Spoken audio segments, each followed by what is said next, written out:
Hello hi friends. तो आज मैं अपनी नई वीडियो लेके आपके समक्ष पेश हुआ हूँ। तो सबसे पहले आप सबको दिवाली की हार्दिक बधाई और शुभकामनाएं। तो मैं भगवान से यही आग्रह करूँगा कि आपकी दिवाली खुशहाल व्यतीत हो और आप स्वस्थ रहें। मैं एक फिर से राय देना चाहूँगा कि कम से कम पटाखों का उपयोग करें, ठीक है। तो अब ज़्यादा ना बोलते हुए अपने टॉपिक पे आते हैं। हम पिछले कल जो उपराष्ट्रपति के बारे में पढ़ रहे थे, तो हमने उपराष्ट्रपति के बारे में पढ़ा था कौन से संविधान से लिया गया था उपराष्ट्रपति का पद, जैसे कौन से संविधान से लिया गया था, और उसके बाद उसकी योग्यताओं के बारे में पढ़ा था, और उसके बाद जो हमने उसके निर्वाचन मंडल के बारे में पढ़ा था, ठीक है। तो आज जो पढ़ेंगे हम भारत के पहले राष्ट्रपति कौन, दूसरे कौन, उसके बारे में पढ़ेंगे। तो सबसे आज का जो हमारा टॉपिक है भारत के उपराष्ट्रपति, ठीक है।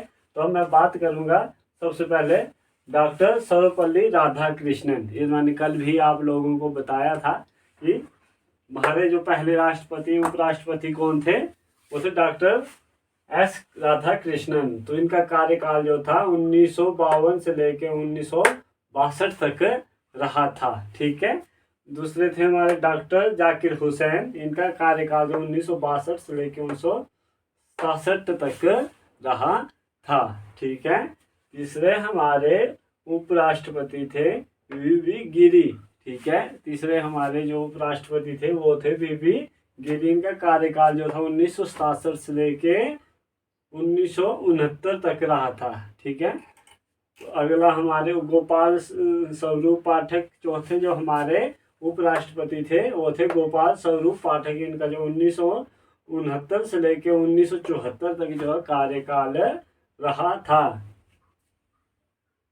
और पांचवें थे हमारे बी.डी. जती, जिनका कार्यकाल जो है 1974 से लेके 1979 के बीच में रहा था, ठीक है।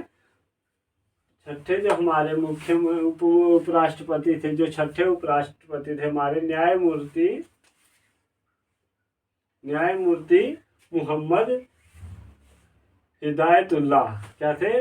न्यायमूर्ति मोहम्मद हिदायतुल्लाह। इनका जो है 1979 से लेके 1984 तक जो था कार्यकाल रहा था, ठीक है।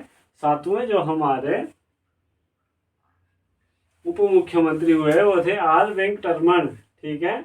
इनका कार्यकाल जो है 1984 से 1987 के बीच में रहा, ठीक है। अगला बात करूंगा मैं, ठीक है। अगला हमारे डॉक्टर शंकर दयाल शर्मा। आठवें जो हमारे उपराष्ट्रपति थे वो थे हमारे शंकर दयाल शर्मा। ये जो 1987 से लेकर 1992 तक कार्यकाल रहा इनका, ठीक है। अब बात करूंगा नौवें उपराष्ट्रपति की के.आर. नारायण। इनका 1992 से लेके 1997 तक जो है कार्यकाल रहा, ठीक है। अब बात करूंगा 10वें उपराष्ट्रपति कृष्णकांत जी। ये जो 1997 से 2000 तक जो है इन्होंने अपनी सेवाएं दी, ठीक है। उसके बाद कहते हैं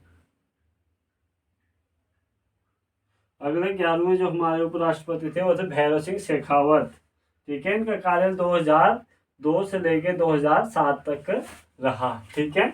और हमारे 12वें जो थे उपराष्ट्रपति जो थे हमीद अंसारी 2007 से लेके 2017 तक इन्होंने भी जो है 10 साल कार्य किया था। कितना? 10 वर्ष कार्य, ठीक है। और अगले जो थे हमारे एस वेंकैया नायडू। इनका 2017 से लेकर 2022 तक कार्यकाल रहा। और जो हमारे वर्तमान में जो है उपराष्ट्रपति जो है वह है जगदीश धनखड़। इनके जो 2022 से अब तक जो है कार्यकाल इनका जो है चला हुआ है। तो ये हमने आज हमारे जो पहले से लेकर 14वें जो हमारे वर्तमान के जो उपराष्ट्रपति हैं वहाँ तक विस्तार पूर्वक जाना उपराष्ट्रपति के बारे में। तो हमने लास्ट उपराष्ट्रपति के बारे में पढ़ा था, वर्तमान उपराष्ट्रपति के बारे में पढ़ा था। उसके बाद मैं बताता हूँ उपराष्ट्रपति के निर्वाचन से संबंधी विवादों का, जो राष्ट्रपति उपराष्ट्रपति से संबंधित जो भी संबंधी विवाद है उनका निपटारा जो है उच्चतम न्यायालय द्वारा ही किया जाता है। ये बातें मैंने आपको जो है जब मैं राष्ट्रपति के बारे में पढ़ा रहा था तो उस टाइम भी, तो उसी तरह जो भी इसकी निपटारा होगा, समस्याओं का निपटारा संबंधी जो भी होगा वो उसी तरह होगा। ठीक है, कोई लगाते हैं महाभियोग लगाया होगा, अगर वो गलत सिद्ध होगा तो उसके कारणों को जो है अवैध नहीं किया जाएगा। ठीक है, ये बातें तो मैंने आपको राष्ट्रपति के पढ़ाती वाले भी बताया था। राष्ट्रपति के पद खाली रहने पर उपराष्ट्रपति राष्ट्रपति के हैसियत से कार्य करता है। ठीक है, एक बात और, जब राष्ट्रपति नहीं होता है तो उपराष्ट्रपति ही उसकी हैसियत के, यानी कि वो हैसियत अनुसार उसकी वही राष्ट्रपति की हैसियत से ही कार्य करेगा उपराष्ट्रपति। ठीक है, ये आर्टिकल 65 में इसका जो है इसको बताया गया है। ठीक है, और उपराष्ट्रपति को राष्ट्रपति के रूप में कार्य करने की अधिकतम अवधि 6 महीने है। बोलने का मतलब जब उपराष्ट्रपति राष्ट्रपति का कार्य कर रहा होता है, उसका विभाग संभाला होता है, तो उसको जो है 6 महीने तक ये अधिकार होता है उस पोस्ट का लिए, और उन्हीं 6 महीने के अंदर अंदर जो है राष्ट्रपति का चुनाव जो है करवाना जरूरी है। ठीक है,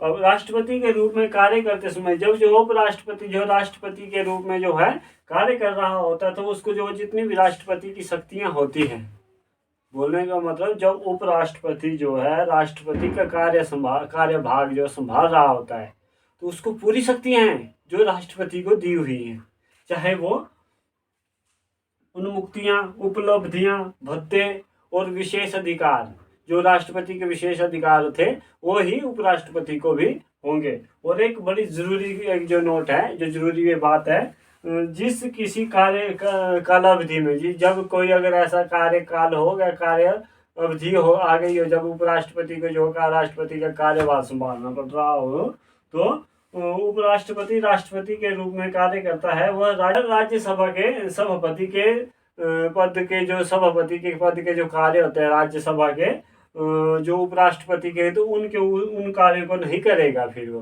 तो वो कार्य जो है उसके नहीं होंगे। बोलने का मतलब जब वो जो उपराष्ट्रपति राष्ट्रपति का काम कर रहा है, तो जब राज्यसभा के सभापति जो राज्यसभा के सभापति के पद जो कार्य होंगे, उनको जो है राष्ट्रपति जो उपराष्ट्रपति जो बना है उस टाइम में जो उपराष्ट्रपति राष्ट्रपति के कार्य कर रहा है, तो उनके ऊपर हस्तक्षेप नहीं कर सकता। ठीक है, ये जो है अनुच्छेद 97 में बताया गया है। ठीक है, राज्यसभा के सभापति के वेतन या भत्ते का हकदार नहीं होता, और वह राज्यसभा सभापति अगर वो उपराष्ट्रपति जो है जब राष्ट्रपति के कार्यकाल संभाल रहा है, तो उसमें जो है सभापति के वेतन या भत्ते का हकदार नहीं होगा, उसको जो उस टाइम जो राष्ट्रपति वाला ही वेतन मिलेगा उपराष्ट्रपति को। ठीक है, तो ये बातें थी, आज हमने उपराष्ट्रपति के बारे में विस्तार पूर्वक जाना। तो आपको कई बार पूछ लिया जाएगा कि पहले उपराष्ट्रपति कौन थे, वर्तमान उपराष्ट्रपति कौन है, उपराष्ट्रपति ऐसा है, तो ये बातें मैंने आपको पूरी समझा दी हैं। तो कल हम अगले प्रधानमंत्री और उसके मंत्रिपरिषद के बारे में विस्तार पूर्वक जानेंगे। तब तक के लिए थैंक यू। फिर से मेरा आप सबको जो है दिवाली की बहुत बहुत बधाई है, शुभकामनाएं। अच्छे से पटाखे जलाना, अपने परिवार के साथ अच्छे से दिवाली बनाना। ठीक है, हम तो इस बार घर जा ना पाए कारणवश किसी दिवाली, आज हम अपने जहाँ हम अपने शिक्षक ग्रहण और शिक्षा दे रहे हैं वहीं बनाएंगे अपने जो हमारे कुछ स्टूडेंट उनके साथ। ठीक है, thank you, have a nice day. भगवान राम से सब आपके और माता लक्ष्मी से आप सबके उज्जवल भविष्य की कामना करूँगा। Thank you, have a nice day.